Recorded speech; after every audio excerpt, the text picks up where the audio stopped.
Thank you, thank you, thank you. Welcome back. Earlier we learned step 1 of my 3 steps to incredible health, the power of micronutrients. How consuming more micronutrients will transform your health and your life. And we learned that every calorie is not the same.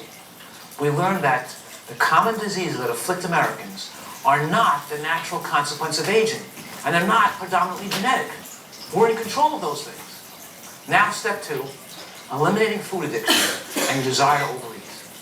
Because I'll bet that you guys believe that getting back to your ideal weight and staying there is all about eating less and exercising more. Isn't that what most people think? You just eat less and exercise more, right? How long have you tried that without success? Right? Like the last 20 years, right?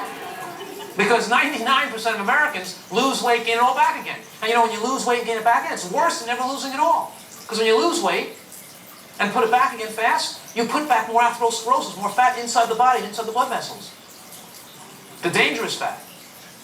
Here's the thing. Without success, you had trouble. You felt hopeless.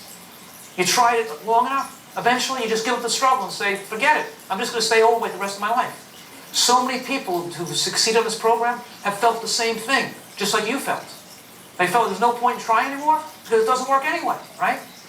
There's a much simpler way to do it. The simpler way is to focus on eating the right kind of foods that are rich in micronutrients. Teresa was 227 pounds, and now she's 125 pounds. That's a loss of 98 pounds, right? So it's 98 pounds. Most of these people lose the weight. They lose about 100 pounds the first year. And the point what I'm bringing up here with Teresa is she tried almost every diet there was. She's tried high protein, low carb, low fat, high pink drinks, all the, and then, you lose a little weight and you gain it back again. Who can maintain that, right? And her dress size went from a size 20 to a size 2. She's proud of herself, My point here, is the problem isn't you, right? It's not you. It's all the bad information. It's all, all the bad information that told you just eat less and you lose weight, right? It just doesn't work. Who wants to feel hungry all the time, right? And be constantly in a battle against your body's urges to eat. How can that be maintained? Eventually you get mental breakdown, fighting on a diet your whole life. It's always uncomfortable trying to eat less when you feel like eating more. It's like telling you to, I see you breathing there at 14 breaths a minute. Instead of 14 breaths a minute, I want to see you breathe at 10 breaths a minute only. Within 5 minutes, you'll be gasping for air. I can't control the air you need. It's hard for me to control how much food you take in. Your body gives you those signals. Your body is giving you the wrong signals. It's giving you the wrong signals because you haven't met the body's micronutrient needs. This is quite scientific, but the science that explains how this works is quite fascinating. Let me explain it to you. We're going to look at a curve here. And the first curve is called the anabolic part of the curve. Now, the word anabolic means to build. That's the portion of the curve when you're eating and digesting. It's building part of your body. You're breaking down food, and you're turning it into you, so you can absorb it. Like you take the food and you break it down to glucose, so the body absorbs it as glucose, and the body takes the glucose in the bloodstream, and it puts it, and it stores it as glycogen. Stuff that's not burned, it stores it as glycogen. When we need it again, it turns it back to glucose again. You got that? Now, there's 2 phases of digestion. There's the anabolic phase, and there's the catabolic phase. Okay? Anabolic, catabolic. Right? The anabolic phase is we're digesting food, and the catabolic phase is when we're living off of what we saved when we digested and stored away the food. That's the food when we're burning it off. It's like you go to the gas station, you fill up your car with gasoline, that's the anabolic, where you're filling it up. And as you're driving the car and burning off the gas, that's the catabolic phase. You following that? Okay, good. All right. So here's what's happening now. What happens is, in the anabolic phase, when the body is busy digesting, it's storing that food, it's not repairing itself, it's not detoxifying, it's not healing. When it goes into a catabolic phase when you're not digesting, that's the phase where the body can more effectively heal and detoxify and increase its repair. So very often when people enter that catabolic phase, they start to feel uncomfortable because the body heightens repair and it circulates toxins for removal. You see, because as we eat food that's not micronutrient rich, as we eat more processed foods, When we eat foods that do not meet our micronutrient needs, we build up free radicals. We build up other toxins like advanced glycation end products called AGEs, right? Lipofuscin, aldehydes, all kinds of toxins build up in the tissues. You don't have to know those things. But when we stop eating and we're in that catabolic phase, the body tries to repair itself, and maybe you'll feel ill. Maybe you'll feel shaky or weak. You're not going to feel that well in the catabolic phase, but you know what makes you feel better? If you eat again and stop the catabolic phase, put you back in the anabolic phase again.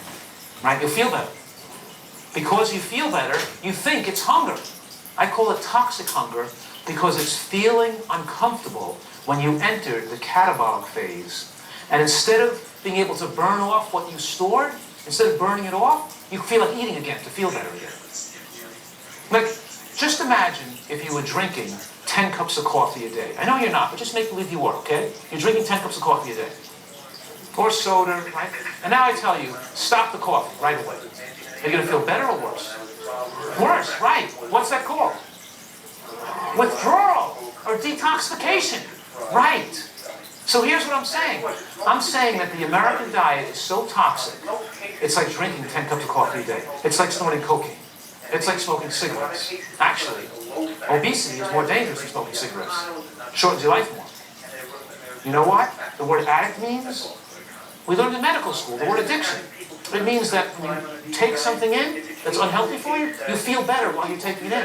If you try to stop it, you feel bad. You can't stop it because you feel too ill if you try to stop it. That's the word addiction. So here's what I'm saying. I'm saying the American diet is so addictive, so poor, so unhealthy, that the minute people stop digesting food, even for a short period of time, they feel withdrawal symptoms. They feel what I call toxic hunger. It's toxic hunger. It's not true hunger. Most Americans don't even know what hunger feels like. Right? Let me finish explaining the science here, because this is pretty interesting. What happens now, remember the sugar was stored as glycogen in the muscle tissues and in the liver? And now, let's say you're eating healthy, and you lose your toxic hunger and your food addiction. So now you enter the catabolic phase, and what do you feel? Nothing. You're fine. Live your life. Fine. Great. I ate. Not hungry anymore. Am I hungry? No. Feel fine. Now I have the chance to burn off that glycogen. And as the glycogen starts to get used up, if I continue not to eat, and all the glycogen is gone, what will happen? Because the brain can only be fueled by glucose. Right? As you're sitting here listening to me talk, the brain is utilizing 90% of your caloric needs of the body. And the brain needs glucose to function. You're burning about 50 calories an hour, and about 45 of those 50 calories are being used by the brain. When the glycogen, which is turning back into glucose, is all used up, the body can break down muscle tissue to make glucose for the brain. You can't burn fat to make glucose for the brain. You could use the fat for exercise and activity, for other things for the body's needs, but not for the brain's use. The body is going to break down muscle tissue to turn amino acids from the muscle tissue into glucose. You think the body wants to break down your muscle tissue to make glucose to feed the brain? It doesn't want to do that. It would prefer that you eat than break down muscle tissue. So what do you think happens before you start losing any muscle tissue? You get truly hungry. You get real hunger, right? Which is felt in the mouth and throat. And it's accompanied by a dramatic enhanced sense of taste. Heightened sense of taste. And it makes food taste great, and it makes eating 10 times more pleasurable than eating when you're not hungry. So here's the thing. Because I'm saying here, trying to explain to you, that your body is a precise computer directing you to the exact amount of calories you need to eat each day. Within 25 calories a day, your body knows exactly what to eat to maintain your lean body mass. Right? Because hunger is there to protect your lean body mass. Hunger does not exist to put fat on your body. To have gained weight, to become overweight, you had to have eaten outside of the demands of true hunger. You had to have eaten because of recreation, because of toxic hunger, right? Because of food addiction. When you get put back in touch with the instinctual drives to eat, of when to eat and when not to eat, you don't have to diet, you don't have to measure food anymore, you don't have to weigh anything. Your body's giving you the precise and exact signals of how much food you need to eat to maintain your perfect weight. Sets you free. You never have to diet again. And you know how much food you eat? You eat the amount of food you want to eat. But the amount of food you want is the right amount for you now. You got that? Yeah. All right, so the secret here to great health and your ideal weight is achieving